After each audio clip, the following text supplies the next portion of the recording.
Hello students, मैं अनूप वर्मा।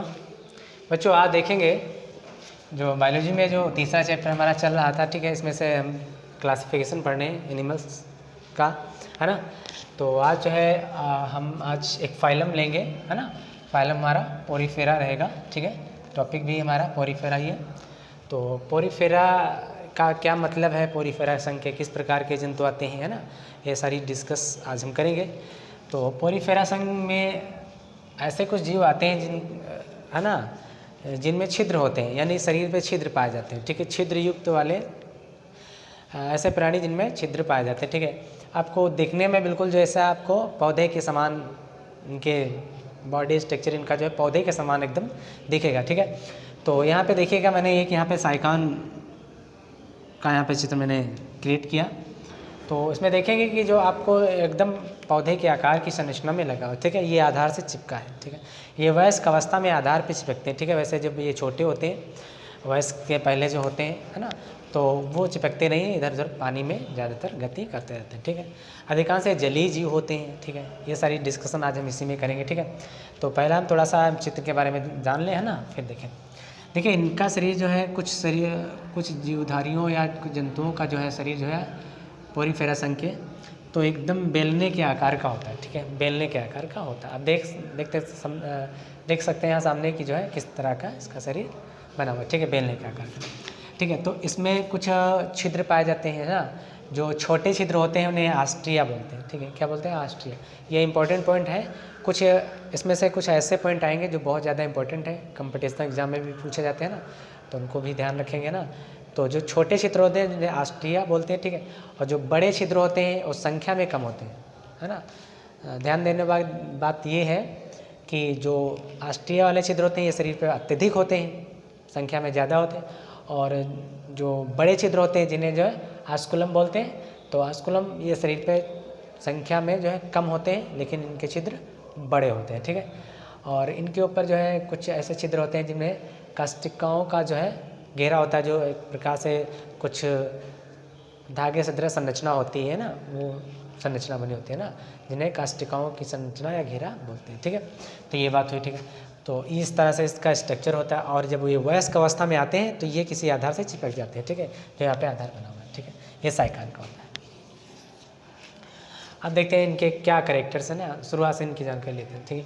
तो सबसे पहले पोरीफेरा संघ। पोरीफेरा संघ में आपको बता दें छिद्र धारण करने वाले या जिनके शरीर पे छिद्र पाए जाते हैं वो जंतु इसके अंतर्गत आते हैं, जो आपको हमने पहले बता दिया, ठीक है। अब पोरीफेरा संघ जो इम्पोर्टेंट है वो क्या है, इस शब्द का प्रयोग सबसे पहले जो है रॉबर्ट ग्रांट ने किया था, ठीक है। रॉबर्ट ग्रांट ने इस शब्द का सबसे पहले प्रयोग किया था पोरीफेरा संघ का, ठीक है। ये इंपॉर्टेंट है, याद रखेंगे। और यहाँ पे पोरस दिया, पोरस छिद्र। और फेरा को फेरिस से लिख देंगे, है ना। और फेरिस का अर्थ यहाँ पे धारण करना होता है, ठीक है। तो इस शब्द से ही पता चलता पोरी प्लस फेरा यानी कि छिद्र धारण करने वाले जंतु, ठीक है। इतनी बात हुई। आगे चलिए इनके कैरेक्टर्स पढ़ते हैं, क्या है, सामान्य लक्षण क्या है, ठीक है। तो बताया गया कि इस संघ के जीवधारी बहुकोशिकीय होते हैं, ठीक है। ये आप दिखाई दे रहा है कि इसमें बहुत सारी कोशिकाएं हैं, इसलिए ये बहुकोशिकीय होते हैं, ठीक है। लेकिन एक पॉइंट अभी आगे इसमें आएगा, आपको बता दें, कोशिकाएं तो बहुत सारी होती हैं लेकिन ऊतक नहीं बनते हैं। आप जानते हैं कि कोशिकाओं से मिलकर के ऊतक का निर्माण होता है, लेकिन इसमें ऊतक नहीं बनते हैं, ठीक है। तो आगे आइए देखें, इस संघ के सभी जंतुओं को स्पंज कहा जाता है, ठीक है। एक यहाँ पे इंपॉर्टेंट क्वेश्चन है, अंडरलाइन भी है, स्पंज, ठीक है। स्पंज ऐसे कभी पूछ लिया जाएगा आपसे कि स्पंज या स्पंज जीवधारी कौन से होते हैं या किस वर्ग या किस फाइलम के जंतु आते हैं, तो स्पंज जो है वो पोरीफेरा संघ के जंतुओं को कहा जाता है, स्पंज ना, स्पंज या स्पंजी, ठीक है। तो ये ध्यान रखेंगे, पोरीफेरा संघ के जितने भी जंतु होते हैं या जीव होते हैं उनको स्पंज कहा जाता है, ठीक है। ये बात याद रखेंगे। तीसरा यहाँ पे जो है ये जलीय होते हैं, जलीय तो होते हैं लेकिन मुख्यतः समुद्री प्राणी होते हैं, ठीक है। ये सबसे ज़्यादा समुद्री प्राणी होते हैं, समुद्र में ही निवास करते हैं, ठीक है। तो और जलीय प्राणी होते हैं, ठीक है। फिर बाद में क्या है, वयस्क अवस्था में आधार से चिपके रहते हैं, ठीक है। जब तक ये छोटे होते हैं तो पानी में इधर उधर जो है तैरते रहते हैं, लेकिन जब वयस्क अवस्था में आ जाते हैं तो क्या होता है, ये किसी आधार से चिपक जाते हैं, ठीक है। आपको चिपके हुए लगेंगे कि कैसे कोई छोटे पौधे ही लगे होते हैं, ठीक है। सेम इसी तरह से होते हैं, ठीक है।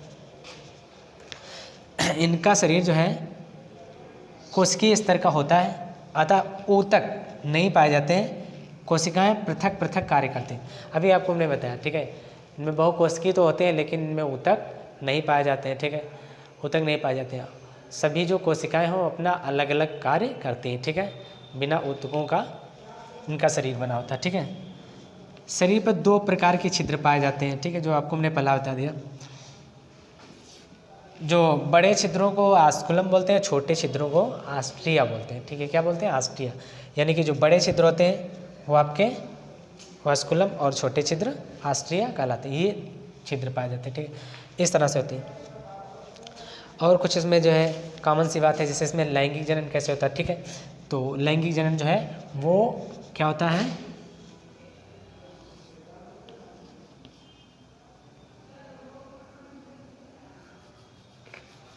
लैंगिक जनन के बारे में आपको बता दें, इसमें जो है शुक्राणुओं और अंडाणुओं के, ठीक है, मिलने से जो है लैंगिक संपर्क जो है होने से जो है इनमें जो है लैंगिक जनन संपन्न होता है, ठीक है। तो इसमें अलैंगिक जनन भी पाया जाता है, ठीक है, अलैंगिक जनन और लैंगिक जनन पाया जाता है। लैंगिक जनन जो है आपका वहाँ पे शुक्राणुओं और जो है अंडाणुओं के मिलने से वहाँ पे संपर्क होता है। तो ये इसमें से कुछ बेसिक जानकारी थी, ठीक है, तो इसको याद कर लेंगे। और इसके अंतर्गत आपको बता दें जो है ल्यूकोसोलेनिया और स्पंजिला और आपका साइकान, ठीक है। तो और भी बहुत सारे ऐसे जीव हैं जो इसके अंतर्गत आते हैं, ठीक है।